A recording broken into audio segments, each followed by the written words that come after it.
O Congresso promulgou a emenda constitucional que permite aos médicos militares acumular 2 cargos públicos. É a extensão de um direito que os médicos civis já possuem. Para falar sobre o tema, o Cidadania convidou o relator da proposta, senador Eduardo Lopes, do PRB do Rio de Janeiro. Seja bem-vindo, senador.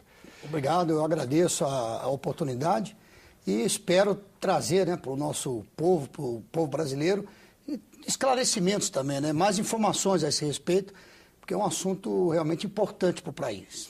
Veja, eu acho que um dos objetivos da medida declarados é evitar a evasão de médicos militares nas fronteiras. É isso que tem acontecido? Havia uma evasão exatamente por esse fato, Inclusive nós temos números que mostram, e foi por essa preocupação, e com essa preocupação que o ministro Crivella, na ocasião, apresentou a PEC. E finalizou que, nesse ano 2013, surgiu o programa Mais Médicos. Então, na verdade, juntando as duas coisas, mas o primeiro objetivo era exatamente evitar essa evasão. Realmente, muitos médicos militares estavam saindo, abandonando, e isso estava preocupando as Forças Armadas. Certo. De um lado, as Forças Armadas começaram a ter um problema de atendimento à saúde de seus próprios militares. Agora, com essa medida também, como o senhor disse, o objetivo é complementar a ação do programa Mais Médicos, a população passa a ter um reforço também no SUS. Eu coloquei o seguinte, na verdade a PEC, ela até ficou conhecida também como a PEC dos mais médicos, porque na verdade são mais médicos mesmo. E uma coisa interessante, uma jornalista me perguntou, dizendo o seguinte, mas, senador, o senhor acredita que todos os médicos vão para o SUS? De repente, eles não vão para o SUS. E aí eu disse o seguinte, a PEC também ela não determina isso, que o médico militar ele só possa ir para o SUS. Mas uma coisa é certa, a PEC ela vai trazer mais médicos para o programa Mais Médicos do governo, e vai trazer, de uma forma geral, mais médicos para a estrutura da saúde do Brasil. Então, esse é o objetivo. Então, é uma mão de obra aí que nós estamos acreditando entre as Forças Armadas e depois nos estados, por isonomia, alcançando também os bombeiros militares, a polícia militar. Também. Nós acreditamos num contingente aí de mais ou menos uns 20 mil médicos, que vão poder agora trabalhar, acumular a função e prestar o serviço no SUS, o serviço público. Então, nós estamos falando de uma mão de obra que estava aí preparada, capacitada e que não estava sendo utilizada.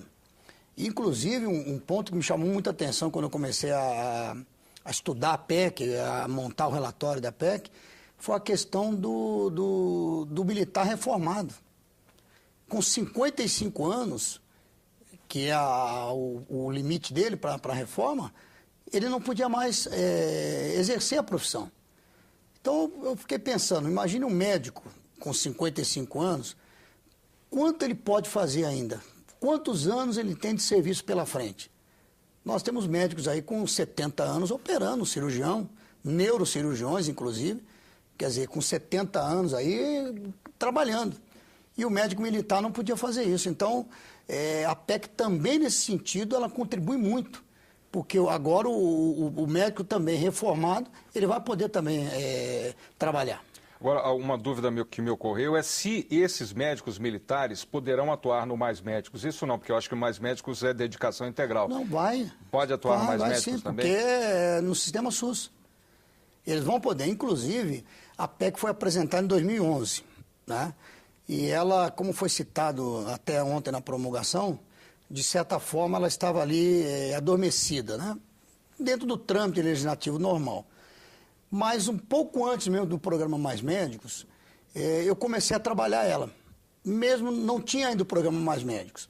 Só que conversando com o ministro Crivella, conversando com o deputado federal Jair Bolsonaro, inclusive o Jair Bolsonaro eu tenho que registrar aqui, ele sendo militar, todas as vezes que nós pegávamos o voo do Rio-Brasília ou Brasília-Rio, ele sempre falava comigo. Falava, senador, dá uma olhadinha na PEC 122, a PEC que trata dos médicos militares, mas com aquela preocupação, como nós falamos, da evasão. Falou, nós estamos perdendo médicos no nosso quadro. E essa PEC resolve isso.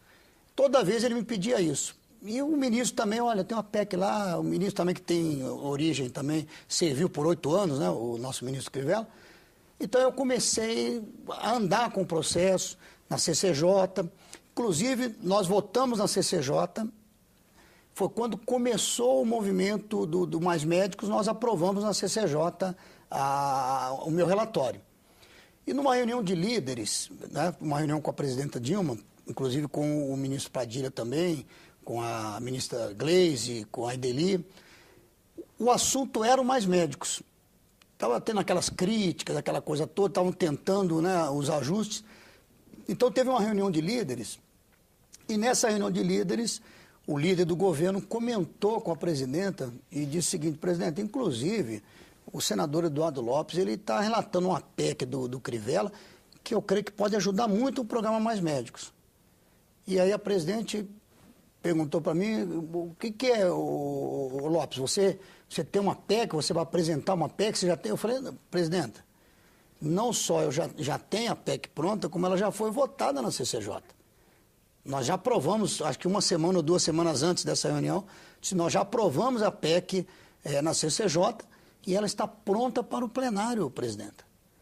E aí ela disse, poxa vida, então vamos trabalhar para aprovar. Daí houve uma outra reunião com o presidente do Senado, e aí foi onde o processo ganhou a celeridade que ele ganhou.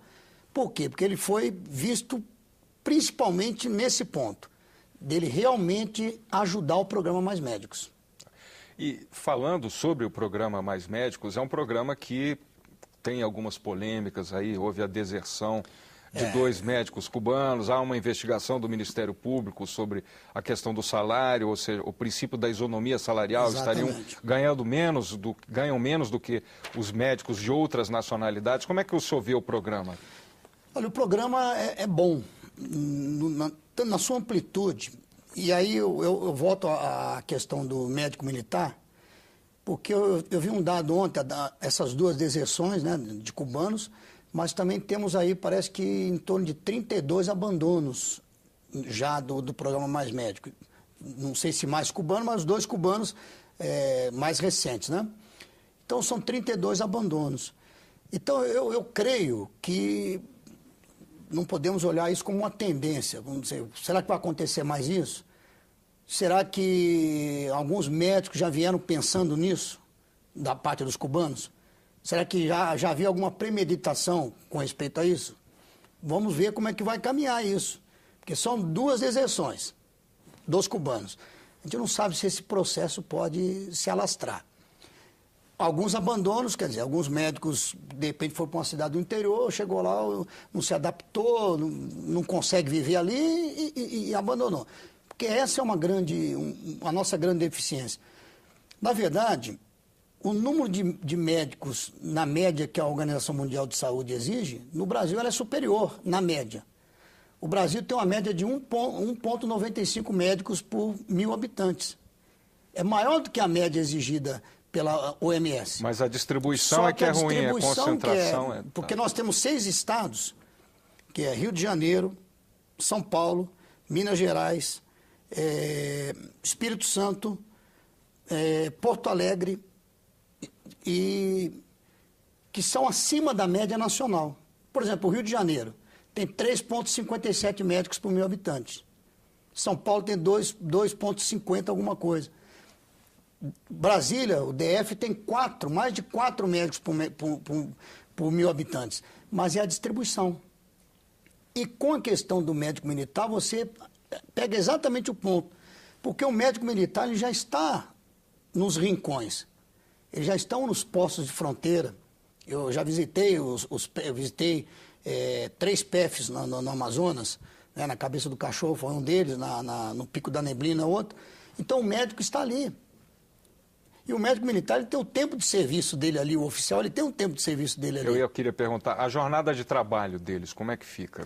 Ele tem que cumprir a jornada, Na verdade, na prática, o que acontecia em alguns casos, o médico, até pela sua vocação, o médico militar, ele dava o seu expediente normal.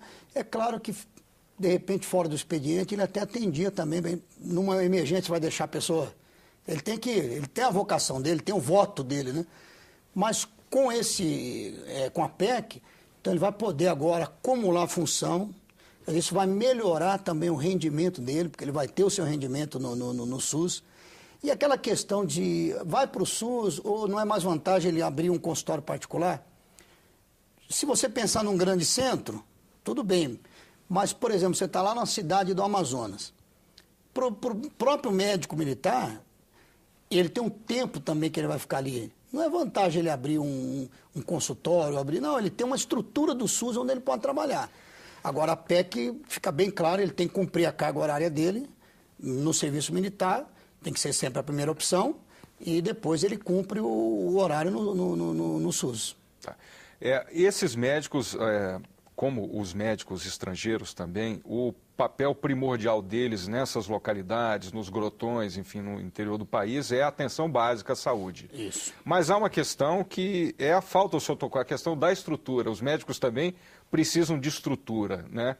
O senhor acha que é suficiente a estrutura que há nas fronteiras, no interior do país, para que eles desempenhem bem a função deles? Na visita que eu fiz no Amazonas, eu vi ali estruturas, claro, todos os setores, a questão da estrutura no Brasil é deficiente. Mas, dentro da questão da saúde, existe não a questão só do médico, a mão de obra, mas também nós conversamos com a presidenta exatamente essa questão. A questão da média complexidade, né? Então, a estrutura para média complexidade, e eu creio que vai ter também um investimento nesse sentido. Agora, vai ter que se trabalhar com o que tem, em questão de estrutura. E, certamente, trabalhar para melhorar essa estrutura. A gente sabe que o orçamento da União de 2014, ela prevê, a área que teve o maior incremento, inclusive, foi o da saúde. O orçamento chega a 106 bilhões de reais, ele cresceu para o Ministério da Saúde em 5,16 bilhões, graças também o compromisso com o orçamento impositivo, embora a questão a proposta do orçamento impositivo ainda não foi aprovada, de forma que o governo ainda não está obrigado a executar as emendas individuais. Como é que o senhor vê essa questão? Nós estamos discutindo em cima disso. Emendas individuais voltadas para a saúde. Para a saúde. O acordo que nós fizemos, e onde que está toda essa discussão? Na reunião de líderes que nós tivemos só do Senado, ficou acertado de nós encaminharmos 50% das emendas para a saúde. A Câmara, desde o início, ela pensava em 30% para a saúde. Nós acordamos o seguinte com o governo, com a presidenta. O Senado vota 50% desde que se inclua, ou desde que se incluísse a questão do custeio. E esses 50%, ele poderia ser todo para custeio, todo para investimento, ou a proporção que o parlamentar quisesse. Porque voltando à questão da estrutura, foi até eu que falei isso com a presidente. Falei, presidente, é importante que nós tenhamos nas nossas emendas a questão do custeio, porque hoje, dependendo do município que eu chegar, eu dizer para o prefeito, eu vou construir um hospital aqui. O prefeito vai dizer, não quero não, muito obrigado. Por quê? Porque você vem e constrói o hospital, presidente. Mas e o custeio? Ele não tem condição de custear o hospital. Então ele vai dizer, olha, muito obrigado, eu não quero não. Agora, com o custeio, aí é diferente. E aonde foi o acordo de nós apresentarmos 50% das emendas, mas também incluindo o custeio. Que aí você dá condições ao município, ao prefeito, de manter o hospital. Claro que ainda assim tem que ter uma soma de parlamentares, porque a emenda também não é lá muita coisa, né? O Congresso aqui também discute em outras... Há uma proposta, houve uma comissão aqui no Senado, relatada pelo senador Humberto Costa, que discutiu o financiamento da saúde, né? O senhor acha que há como buscar outras fontes de recursos para a saúde? Eu creio que sim, viu? Eu creio que nós temos que trabalhar em cima disso. Foi falado a questão do orçamento, como você falou, houve realmente um acréscimo, as emendas também somaram a isso. Agora nós temos que pensar em buscar realmente aumentar isso. como você tocou no assunto que é muito importante, a infraestrutura, a estrutura para a saúde. Então você traz mais médicos, está trazendo a mão de obra. Você coloca o médico militar, são mais médicos no mais médicos. Mas se não tiver a estrutura para trabalhar, fica difícil. Então você tem que ter o financiamento da saúde. Agora, também tem a questão que eu também defendi, quando se falou da questão do royalty só para a educação. Eu desde o começo, me posicionei, poxa, tá bom, educação é importante, mas tem a saúde também. A saúde também é prioridade. E ver que hoje a discussão está em cima disso, né? Nós já mudamos isso, já não é mais 100% para a educação. O senhor é favorável à proposta que foi defendida pelas entidades que representam a categoria dos médicos durante a tramitação do programa aqui no Congresso, de criação de uma carreira nacional, ou seja, os médicos de todo o país seriam funcionários da União? Esse é um assunto, eu também já ouvi o senador Humberto Costa falando sobre isso, inclusive quando nós estávamos na discussão da PEC, o senador Humberto Costa até levantou essa questão, porque ele até achava que estava um pouco ligado a isso. Então, é uma discussão, um debate difícil. É um debate difícil essa questão da carreira nacional dos médicos. É uma carreira de Estado, né? A carreira de Estado, né? A carreira de Estado. Eu acho um assunto complicado, mas a gente tem que ouvir. Tem que ouvir, tem que avançar. Nós temos que enfrentar os debates. Então, eu não tenho uma posição clara, mas existe aí o debate e nós vamos debruçar em cima disso. O senhor acolheu alguma emenda aqui na tramitação no Senado? Houve alguma emenda na Câmara? Ou seja, a proposta foi modificada? O senhor houve algum ajuste no relatório nela?